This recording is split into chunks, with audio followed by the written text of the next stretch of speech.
A9 news కి స్వాగతం. Doctor B R Ambedkar Konaseema జిల్లా ముమ్మిడివరం నియోజకవర్గం Mummidivaram doctor B R Ambedkar convention hall నందు పట్టభద్రుల ఎమ్మెల్సీ ఎన్నికల క్యాంపెయిన్లతో భాగంగా మీడియా సమావేశాల్లో అధికార పార్టీ తీరును ఎండగట్టిన మాజీ ఎంపీ జీవి హర్షకుమార్ రాజకీయ పార్టీలకు సంబంధం లేకుండా జరిగే పట్టభద్రుల ఎన్నికల్లో తన దైన శైలిలో ప్రజలకు వెళ్తున్న ఎమ్మెల్సీ జీవి సుందర్ ప్రజలకు ఇచ్చిన హామీలను నెరవేర్చలేని అధికార పార్టీ ఏ మొహం పెట్టుకుని ప్రజలకు వెళ్తున్నారన్న హర్షకుమార్ ముమ్మిడివరం నియోజకవర్గాల అభివృద్ధి పరంగా అన్ని వర్గాల ప్రజలతో సత్సంబంధాలు ఉన్నాయన్న హర్షకుమార్ ఎమ్మెల్సీ ఎన్నికల్లో నిరుద్యోగులకు ఒక ఆశగా కనిపిస్తున్న జీవి సుందర్ కు మొదటి ప్రాధాన్యత ఓటు కోరిన హర్షకుమార్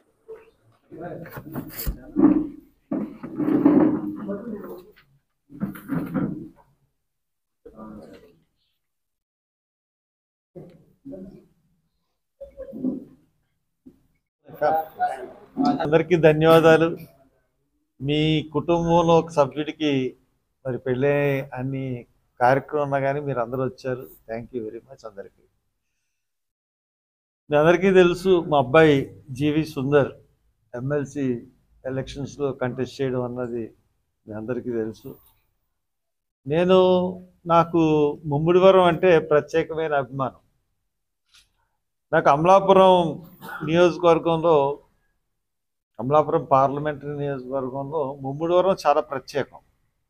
కారణం ఏంటంటే, నేను బత్తిన సుబ్బారావు గారు ఇక్కడ ఎమ్మెల్యేగా ఉన్నప్పుడు ఇక్కడికి వస్తూ ఉండేవాడిని. అలాగే ఇక్కడ జగ్గప్పరాజు గారు బాగా పరిచయం. ఫస్ట్ నాకు ముమ్మిడివరంలో జగ్గప్పరాజు గారు పరిచయం. దాని తర్వాత తక్కిన వాళ్ళందరూ.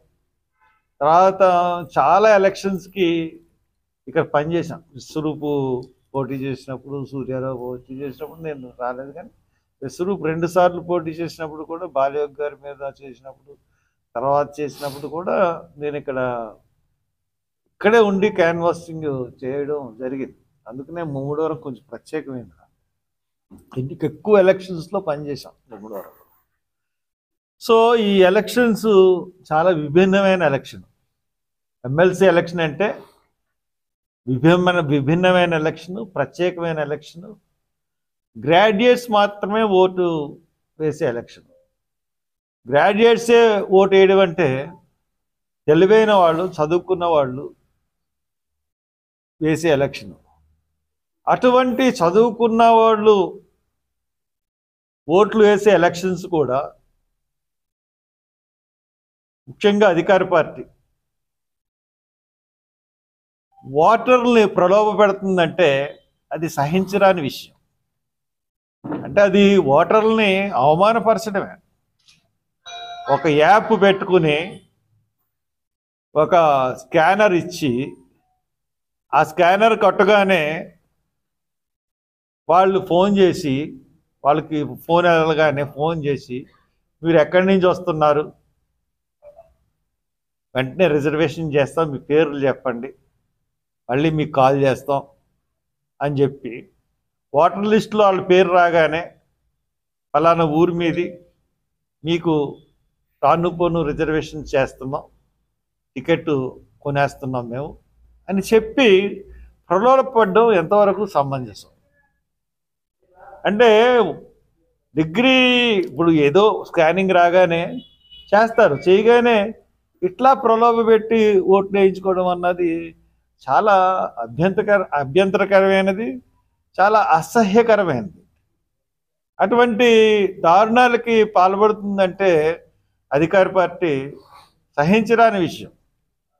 మీరు 34 మంది ఎమ్మెల్యేలు ఉన్నారు, 3 మినిస్టర్లు ఉన్నారు, 4 మినిస్టర్లు ఉన్నారు. మేము మీతో పోటీ పడుతున్నాం.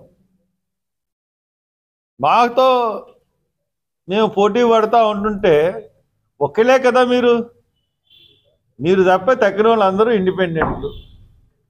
అసలు ఇది గ్రాడ్యుయేట్స్ తాము సొంతంగా పార్టీలకు అతీతంగా పెట్టే ఎలక్షన్.